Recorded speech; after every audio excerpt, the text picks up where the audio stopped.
Good morning students. നമ്മളിനി അടുത്തായിട്ട് profit prior to incorporation next problem നമുക്ക് നോക്കാം. A limited company was incorporated on 1st February 2017 to acquire a partnership firm from 1st October 2016. അപ്പോൾ 2016 1st ഒക്ടോബറിലാണ് agree ചെയ്യുന്നത്, ഏറ്റെടുക്കുന്നത്. പക്ഷെ നിയമപരമായിട്ട് ആ ബിസിനസ് സ്ഥാപനം നിലവിൽ വരുന്ന ഫെബ്രുവരി 1 2017 കമ്പനി നിലവിൽ വരുന്നത് നിയമപരമായിട്ട്. അപ്പം ഇപ്പം 2 പീരീഡായി. അപ്പോൾ ഇവിടെ പ്രീ ഇൻകോർപ്പറേഷൻ പീരീഡ് എന്ന് പറയുമ്പോൾ ഒക്ടോബർ, നവംബർ, ഡിസംബർ, ജനുവരി. അപ്പോൾ 4 മാസമാണ് പ്രീ ഇൻകോർപ്പറേഷൻ പീരീഡ്. പിന്നെ ഫെബ്രുവരി 1 തൊട്ടാണ് പോസ്റ്റ് ഇൻകോർപ്പറേഷൻ പീരീഡ് സ്റ്റാർട്ട് ചെയ്യുന്നത്. The accounts of the company for the period ended 30th September 2017.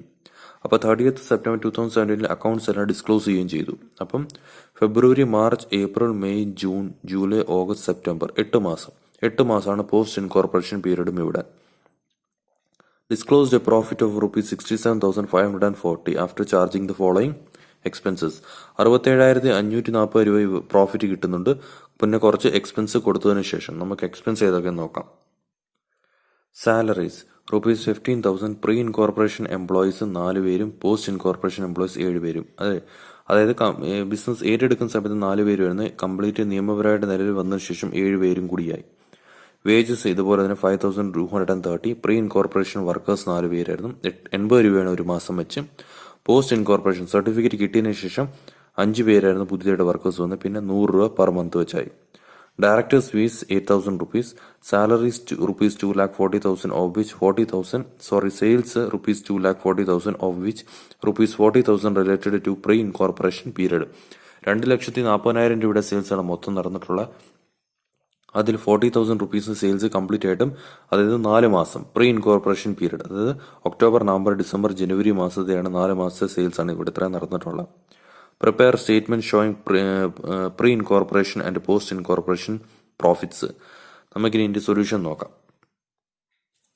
അടുത്ത തന്നെ നമുക്ക് ആദ്യം വർക്കിംഗ് നോട്ട് നോക്കാം. കുറച്ച് വർക്കിംഗ് നോട്ട് ഉണ്ട്.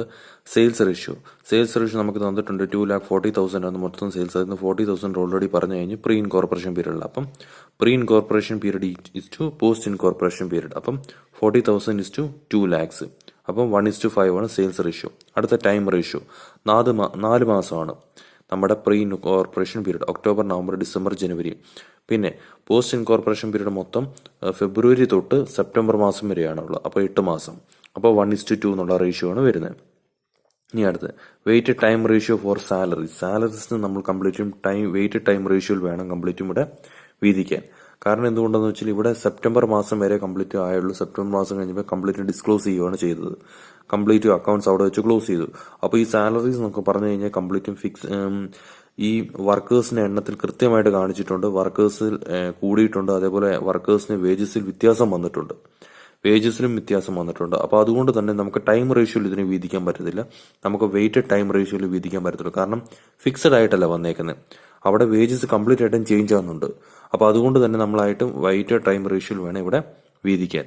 അപ്പം 1:4, അതായത് pre incorporation period is to post incorporation period. അതായത് 1:4 കംപ്ലീറ്റ് ആയിട്ടും ടൈം റേഷ്യോയുടെ 1:4. പിന്നെ (2:7). 2:7 എന്ന് പറയാൻ കംപ്ലീറ്റ് ആയിട്ട് നമുക്ക് സാലറീസ് കൃത്യമായിട്ട് പറയുന്നുണ്ട്. 7 മാസമാണ് pre incorporation period. 7 month post incorporation period 7 month ആണ് ഇവിടെ പറയുന്നത്. അപ്പോൾ അതിന്റെ അടിസ്ഥാനത്തിലാണ് നമ്മളിവിടെ കൊടുക്കുന്നത്. അപ്പോൾ പോസ്റ്റ് ഇൻകോർപ്പറേഷൻ പീരീഡിൽ നമുക്ക് എംപ്ലോയീസ് 7 പേരാണുള്ളത്. അപ്പോൾ അതുകൊണ്ടാണ് നമ്മൾ 2:7 എന്ന് പറഞ്ഞ് കൊടുത്ത് നമുക്ക് റേഷ്യോ വരുമ്പോൾ 4:14 വരുന്നത്. ഇനി പ്രീ ഇൻകോർപ്പറേഷൻ സാലറി മൊത്തം 15,000 റുപ്പീസാണ് സാലറി പറയുന്നത്. Pre incorporation employees 4 പേരാണുള്ളത്. അപ്പോൾ 4/18. അപ്പോൾ ആഡ് ചെയ്യുമ്പോൾ 4/18, 15,000 into 4/18, 3,333 ആണ് പ്രീ ഇൻകോർപ്പറേഷൻ സാലറി. ഇനി പോസ്റ്റ് ഇൻകോർപ്പറേഷൻ സാലറി എന്ന് പറയുമ്പോൾ നമുക്ക് മൊത്തം 15,000 into 3,333 കുറച്ചാൽ മതി ഡയറക്റ്റ്. അല്ലെങ്കിൽ നമ്മൾ 15,000 into 14/18 ചെയ്യുമ്പോൾ 11,667 ആണ് നമുക്ക് വരുന്നത് പോസ്റ്റ് ഇൻകോർപ്പറേഷൻ സാലറി. അടുത്തത് ഇതുപോലെ തന്നെ വേജസ് ഉണ്ട്. കംപ്ലീറ്റ് ആയിട്ടും പ്രീ ഇൻകോർപ്പറേഷൻ വേജസ് നമുക്ക് നോക്കുവാണെങ്കിൽ 4 വർക്കേഴ്സ് ആണ്. ക്വസ്റ്റിന് വ്യക്തമായിട്ട് പറയുന്നുണ്ട്. പ്രീ ഇൻകോർപ്പറേഷൻ വർക്കേഴ്സ് ആയിട്ട് നമുക്ക് 4 വർക്കേഴ്സ് ഉണ്ട്. അത് 80 രൂപയാണ് ഒരു മാസം ഉള്ളത്, ഇൻറ്റു 4 മന്ത്. കാരണം മൊത്തം 4 മാസമാണ് പ്രീ ഇൻകോർപ്പറേഷൻ പീരീഡ്. അപ്പം മൊത്തം ₹1,280 ആണ് വരുന്നത്. അതുപോലെ തന്നെ പോസ്റ്റ് ഇൻകോർപ്പറേഷൻ വേജസ് എന്ന് പറയുമ്പോൾ 5 വർക്കേഴ്സ് ആണ്. സർട്ടിഫിക്കറ്റ് കിട്ടിയതിനു ശേഷം വന്നിട്ടുള്ള 5 വർക്കേഴ്സ് 100 രൂപയാണ് ഒരു മാസം ആക്കിയിട്ടുള്ള ചാർജ്. അതുപോലെ തന്നെ 8 മാസമാണ് പോസ്റ്റ് ഇൻകോർപ്പറേഷൻ പീരീഡ് എന്ന് പറയുന്നത്. അപ്പം മൊത്തം 4000 റുപ്പീസാണ് ഇവിടെ പോസ്റ്റ് ഇൻകോർപ്പറേഷൻ വേജസ് ആയിട്ട് ഇവിടെ വരുന്നത്. അടുത്തായിട്ട് നമ്മൾ ഇനി കണ്ടുപിടിക്കേണ്ട calculation of gross profit. Profit before charging expenses നമുക്ക് തന്നിട്ടുണ്ട് 67,540. അതിൻ്റെ കൂടെ നമ്മൾ സാലറീസ് കൊടുത്തു 15,000, ഡയറക്ടേഴ്സ് ഫീസ് 8,000, വേജസ് 5,280. മൊത്തം ഗ്രോസ് പ്രോഫിറ്റ് കിട്ടുന്നത് 95,820. അടുത്ത് നമ്മൾ ഇനി സ്റ്റേറ്റ്മെന്റ് പ്രിപ്പയർ ചെയ്യണം. Statement showing profits for pre incorporation and post incorporation period.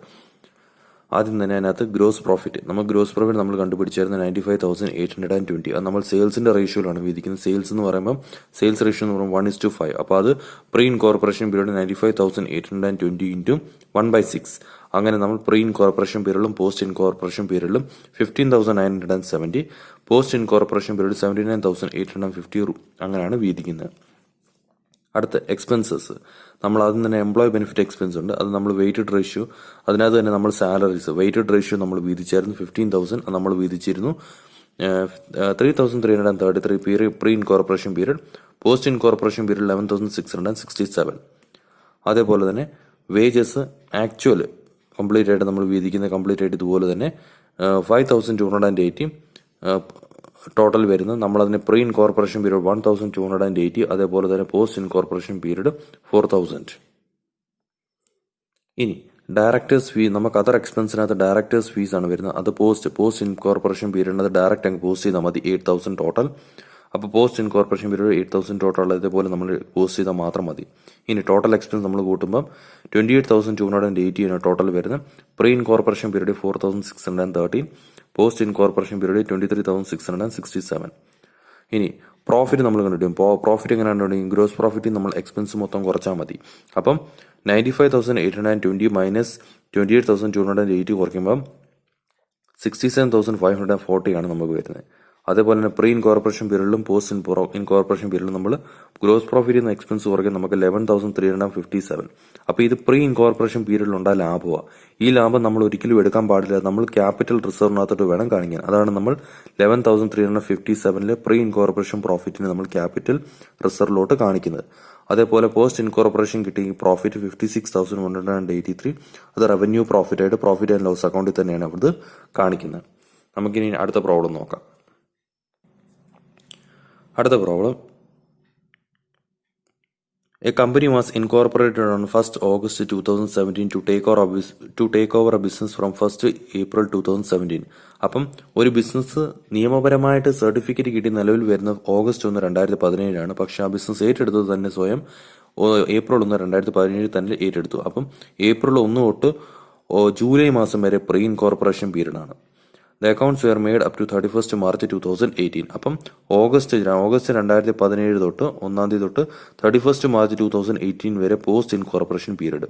The profit and loss for the year ended 31st March 2018 is given below. അപ്പോൾ 31st March 2018 നമുക്ക് profit and loss അക്കൗണ്ടും കൂടി നോക്കാം. To opening stock 1,40,000. To purchases 9,10,000. To gross profit carried down നമുക്ക് 3 lakhs. Total വന്ന് 13,15,000. Credit side നോക്കണം. By sales 12 lakhs. By closing stock 1,50,000. Total 13,15,000. അടുത്ത നമുക്ക് ഇൻഡയറക്റ്റ് എക്സ്പെൻസ് നോക്കണം. To rent rate and insurance 18,000. To directors fees 20,000. To traveller commission 12,000. To salaries 51,000. To office expense 48,000. To discount 15,000. To bad ഡെപ്റ്റ് 3,000. To audit fee 8,500. To depreciation 6,000. To debenture interest 4,500. To net profit 1,14,000. Total വരുന്ന 3 lakhs. അതേപോലെ തന്നെ gross profit broad down നമുക്ക് 3 lakhs broad down ചെയ്യുന്നു. Total വരുന്ന 3 lakhs total. It is ascertained that the sales for February and March 2018 are 1.5 times the average of those for the year. കണ്ടോ? അതായത് 2018 March മാസം, ഫെബ്രുവരി മാസം, March മാസം മറ്റു മാസങ്ങളിൽ എത്രയാണോ ആവറേജ് സെയിൽസ് നടക്കുന്നത് അതിനേക്കാട്ടിലും 1.5 മടങ്ങ് കൂടുതൽ, അതായത് 1.5 ടൈംസ് കൂടുതലായിരിക്കും ഫെബ്രുവരിയിലും മാർച്ചിലും 2018 ഈ 2 മാസങ്ങളിൽ നടക്കുന്നത്. While those for May and June 2017 and only half the average. പക്ഷെ മെയ് മാസം ജൂൺ മാസം 2017 മെയ് ജൂൺ മാസങ്ങളിൽ ആവറേജ്, അതായത് എത്രയാണോ ആവറേജ് സെയിൽ നടക്കുന്നത് അതിന്റെ പകുതി മാത്രമേ ഈ 2 മാസങ്ങളിൽ നടക്കുന്നുള്ളൂ. Apportion the year profit between the pre incorporation period and post incorporation period. അപ്പോൾ തന്നിരിക്കുന്ന പ്രോഫിറ്റ് കംപ്ലീറ്റും profit in pre incorporation period ഉണ്ടായ ലാഭം പോസ്റ്റ് ഇൻകോർപ്പറേഷൻ ഉണ്ടായ ലാഭമാണ് നമുക്കിനി കണ്ടുപിടിക്കേണ്ടത്. നമുക്കിനി സൊല്യൂഷൻ നോക്കാം. ആദ്യം തന്നെ ടൈം റേഷ്യോ നമ്മൾ കണ്ടുപിടിക്കണം. 1st April 2017 to 1st August 2017 4 മാസമുണ്ട്. To 1st August 2017 to 31st March 2018 post incorporation period എന്ന് പറയുമ്പോൾ 8 മാസം. അപ്പോൾ 4:8 ഈക്വൽ ടു 1:2 ആണ് ടൈം റേഷ്യോ. ഇനി അടുത്തത് നമ്മൾ ആവറേജ് സെയിൽസ് പെർ മന്ത് കണ്ടുപിടിക്കണം. ഈക്വൽ ടു 12 lakhs ആണ് നമുക്ക് ടോട്ടൽ സെയിൽസ് തന്നിട്ടുണ്ട്. 12 lakhs divide by 12 equal to ₹1 lakh ആണ് ആവറേജ് സെയിൽസ്. ഇനി നമ്മളോട് അഡ്ജസ്റ്റ്മെന്റ് പറയുന്നുണ്ട്. ഫെബ്രുവരി മാസം ആവറേജ് സെയിൽ എന്ന് പറയുന്നത് എത്രയാണ് ആവറേജ് സെയിൽ അതിനേക്കാൾ കൂടുതൽ 1.5 times കൂടുതലാണ്. അപ്പം 1 lakh into 1.5 അപ്പോൾ 1,50,000. അതേപോലെ സെയിൽസ് ഫോർ മാർച്ചിനും അതേപോലെ തന്നെ 1 lakh into 1.5 ഈക്വൽ ടു 1,50,000 ആണ് വരുന്നത്. പക്ഷെ മെയ് മാസവും ജൂൺ മാസം 2017 മെയ് മാസം ജൂൺ മാസം ആവറേജിന്റെ പകുതിയേ വരുന്നുള്ളൂ, സെയിൽസേ നടന്നിട്ടുള്ളൂ. അപ്പോൾ 1 lakh into 0.5 അതായത് തന്നിട്ടുള്ള 1.5 അതായത് എത്രയാണ് ആവറേജ് അതിന്റെ പകുതി, അപ്പോൾ 0.5 അപ്പോൾ 50,000 സെയിൽസ് ഫോർ ജൂൺ. അതേപോലെ 1 lakh into 0.5 50,000 മാത്രം സെയിൽസ് നടന്നിട്ടുള്ളൂ. അപ്പോൾ ടോട്ടൽ വരുന്നത് 4 lakhs ആണ് ഇവിടെ വരുന്നത്. ഇനി റിമൈനിങ് സെയിൽസ് ഫോർ 8 months ബാക്കി വരുന്ന 8 മാസം, ഇതിപ്പോൾ 4 മാസം നമ്മളോട് പറഞ്ഞിട്ടുണ്ട്. ബാക്കി വരുന്ന 8 മാസം നോക്കുകയാണെങ്കിൽ 8 lakhs വരുന്നത്. കാരണം ആവറേജ് 1 lakh ആകുമ്പോൾ നമുക്ക് ബാക്കി വരുന്ന 8 മാസം 1 lakh into 8 എന്ന് പറയുമ്പോൾ 8 lakhs തന്നെ വരുന്നു. ഇനി മന്ത്ലി സെയിൽസ് അതുപോലെ തന്നെ 8 lakhs ഡിവൈഡ് ബൈ 8 into ചെയ്യുമ്പോൾ ₹1 lakh ആണ് മന്ത്ലി സെയിൽസ് ആയിട്ട് നമ്മളിവിടെ കണക്കാക്കുന്നത്. ഇനി പ്രീ ഇൻകോർപ്പറേഷൻ സെയിൽസ് എന്ന് പറയുമ്പോൾ ഏപ്രിൽ മാസം നമുക്ക് 1 lakh, 4 മാസം April May June July, April മാസം 1 lakh, മെയ് മാസം 50,000 ഓൾറെഡി കണ്ടുപിടിച്ചു, ജൂണിലും 50,000, ജൂലൈയിലും 1 lakh. അപ്പോൾ മൊത്തം ₹3 lakh ആണ് പ്രീ ഇൻകോർപ്പറേഷൻ സെയിൽസ്. അപ്പോൾ ഉറപ്പായിട്ടും ടോട്ടൽ സെയിൽസ് 12 ലക്ഷം ആണെങ്കിൽ അതിൽ 3 lakhs പ്രീ ഇൻകോർപ്പറേഷൻ സെയിൽസ് ആണെങ്കിൽ ബാക്കി വരുന്ന 9 lakhs ഉറപ്പായിട്ടും പോസ്റ്റ് ഇൻകോർപ്പറേഷൻ സെയിൽസ് ആയിരിക്കും. 9 lakhs ഈസി ആയിട്ട് കണ്ടുപിടിക്കും. 12 lakhs മൈനസ് 3 lakhs 9 lakhs നമുക്ക് കിട്ടും. ഇനി സെയിൽസ് റേഷ്യോ എന്ന് പറയുമ്പോൾ 3 lakhs to 9 lakhs കണ്ടം 3 lakhs 9 lakhs അപ്പോൾ 1:3 എന്ന് പറഞ്ഞ റേഷ്യോ ആണ് വരുന്നത്. ഇനി നമ്മൾ കോസ്റ്റ് ഓഫ് ഗുഡ്സ് സോൾഡ് മൊത്തത്തിൽ എത്ര രൂപയുടെ ഗുഡ്സ് ആണ് സോൾഡ് ചെയ്യുന്നത് അത് കണ്ടുപിടിക്കണം. അപ്പം നമുക്കിവിടെ ഓപ്പണിംഗ് സ്റ്റോക്ക് നമുക്ക് പറയുന്നുണ്ട് 1,40,000 പ്ലസ് 9,10,000 പർച്ചേസ്. ഇനി അതിൽ നിന്ന് നമ്മൾ എന്ത് ചെയ്യുന്നു, ക്ലോസിംഗ് സ്റ്റോക്ക് 1,50,000 കുറയ്ക്കുമ്പോൾ നമുക്ക് മൊത്തം cost of goods sold ₹9 lakhs goods ആണ് വിറ്റതായിട്ട് നമുക്ക് എളുപ്പത്തിൽ കിട്ടും. ഇനി ₹3 lakhs can be taken as gross profit. Gross profit ആയിട്ട് നമുക്ക് 3 lakhs എടുക്കാനായിട്ട്, കാരണം ഗ്രോസ് പ്രോഫിറ്റ് ഓൾറെഡി നമുക്ക് തന്നിട്ടുണ്ട് 3 lakhs. അല്ലാതെ തന്നെ നമുക്ക് ഈസി ആയിട്ട് കണ്ടുപിടിക്കാം. കാരണം 12 lakhs ആണ് സെയിൽസ്, 12 lakhs ആണ് മൊത്തത്തിൽ ടോട്ടൽ സെയിൽസ് ഉണ്ടായിരിക്കുന്നത്. അതിൽ 9 lakhs ആണ് ശരിക്കും ടോട്ടൽ കോസ്റ്റ് ഉണ്ടായിട്ടുള്ളത്. മൊത്തം 9 ലക്ഷം രൂപയുടെ കോസ്റ്റ് ആണ്, മൊത്തം 9 ലക്ഷമായി കോസ്റ്റ് ഓഫ് ഗുഡ്സ് സോൾഡിന്. അപ്പോൾ ബാക്കി വരുന്ന 3 lakhs ഓട്ടോമാറ്റിക് ആയിട്ട് എന്തോ ആയിരിക്കും, ഗ്രോസ് പ്രോഫിറ്റ് തന്നെയായിരിക്കും. അല്ലെങ്കിൽ തന്നെ അത് കണ്ടുപിടിക്കാൻ പറ്റിയില്ലെങ്കിൽ നമുക്ക് ക്വസ്റ്റ്യൻ ഡയറക്റ്റ് നമുക്ക് പറയുന്നുണ്ട് കറക്റ്റ് 3 lakhs നമുക്ക് ഓൾറെഡി തന്നിട്ടുണ്ട്. അപ്പോൾ അത് ഡയറക്റ്റ് ആയിട്ട് നമുക്ക് ക്വസ്റ്റ്യൻ തന്നെ എടുത്ത് നമുക്ക് ചെയ്യാം. ഇനി നമുക്ക് സ്റ്റേറ്റ്മെന്റ് നോക്കാം. Statement showing profit for pre and post incorporation. നമുക്ക് സ്റ്റേറ്റ്മെന്റ് നോക്കാം. ആദ്യം തന്നെ റവന്യൂ ഫ്രം ഓപ്പറേഷൻ സെയിൽസ്. നമുക്ക് സെയിൽസ് ടോട്ടൽ തന്നിട്ടുണ്ട് 12 lakhs. അത് നമ്മൾ സെയിൽസിന്റെ റേഷ്യോ വീതിക്കുന്നു 3 lakhs 9 lakhs. അപ്പോൾ സെയിൽസ് റേഷ്യോ 1:3 ആണ്. നമുക്ക് ആ സെയിൽസിന്റെ റേഷ്യോയിലാണ് വീതിക്കുന്നത്. അടുത്ത expenses cost of goods sold employee benefit. Cost of goods sold sales അത് 9 lakhs സെയിൽസിന്റെ റേഷ്യോ തന്നെ വീതിക്കുന്നു. അപ്പോൾ 2,25,000. പോസ്റ്റ് ഇൻകോർപ്പറേഷനിൽ 6,75,000. അടുത്ത എംപ്ലോയി ബെനിഫിറ്റ് എക്സ്പെൻസ് സാലറീസ്. ഇത് നമുക്ക് ഇതിനകത്ത് നോക്കുവാണെങ്കിൽ സാലറീസിനെ കുറിച്ച് ജസ്റ്റ് തന്നിട്ടേ ഉള്ളൂ. അതിൽ എത്രത്തോളം വ്യക്തമായിട്ട് എത്രത്തോളം പേര് പോസ്റ്റ് ഇൻകോർപ്പറേഷൻ എത്ര ഉണ്ടായിരുന്നു, പ്രീ ഇൻകോർപ്പറേഷൻ പീരീഡിൽ എത്ര ആയിരുന്നു വേജസ് കൊടുക്കുന്നത് അതിനെക്കുറിച്ച് ഒന്നും പറയുന്നില്ല. അപ്പം നമുക്ക് ഡയറക്റ്റ് ടൈം റേഷ്യോയിൽ അങ്ങ് വിധിച്ചാൽ മാത്രം മതി. അപ്പോൾ 51,000 പറയുന്നുണ്ട്. നമ്മൾ തന്നെ എന്ത് ചെയ്യുന്നു, ടൈം റേഷ്യോയിൽ ഇതിനെവിടെ വീതിക്കുന്നു. അതായത് 1:2 റേഷ്യോ നമ്മളിവിടെ വീതിക്കുന്നു. ഇനി ഫിനാൻസ് കോസ്റ്റ് ഡിബെഞ്ചർ ഇൻട്രസ്റ്റ് അത് പോസ്റ്റ് ആണ്. അത് പോസ്റ്റ് ഇൻകോർപ്പറേഷൻ പീരീഡ് എത്രയാണ് തന്നേക്കുന്നത് അതിന് ഡയറക്റ്റ് പോസ്റ്റ് ഇൻകോർപ്പറേഷൻ പീരീഡ് നമ്മൾ പോസ്റ്റ് ചെയ്താൽ മാത്രം മതി. അത് 4,500 ടോട്ടൽ. നമ്മൾ ഡയറക്റ്റ് 4,500 പോസ്റ്റ് ഇൻകോർപ്പറേഷന് പോസ്റ്റ് ചെയ്യാം. ഡിപ്രീസിയേഷൻ നമ്മൾ ടൈം റേഷ്യോ 6,000 അതിന്റെ ടൈം റേഷ്യോ 1:2 റേഷ്യോ 2,000 4,000 എന്ന് പറഞ്ഞ് പോസ്റ്റ് ചെയ്യാം. അടുത്ത അതർ എക്സ്പെൻസിനകത്ത് റെന്റ് റേറ്റ്സ് ആൻഡ് ഇൻഷുറൻസ് അത് ടൈം റേഷ്യോ തന്നെ 18,000. അതിന് നമ്മൾ 1:2 6,000 12,000 റേഷ്യോ.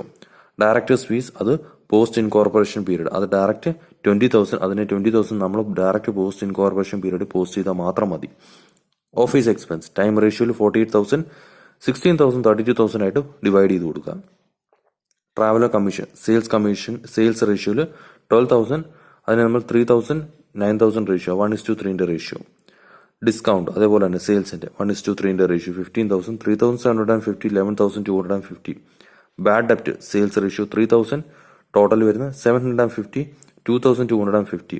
ഓഡിറ്റ് ഫീസ് ടൈം അത് നമ്മൾ 8,500 ആണ്, 1:2 റേഷ്യോ 2,833, അതേപോലെ 5,667. ടോട്ടൽ എക്സ്പെൻസ് വരുന്നത് നമുക്ക് 10,86,000. അപ്പോൾ ഈ പ്രീ ഇൻകോർപ്പറേഷൻ പീരീഡിലെ total expense 2,76,000. Post incorporation period 8,09,667.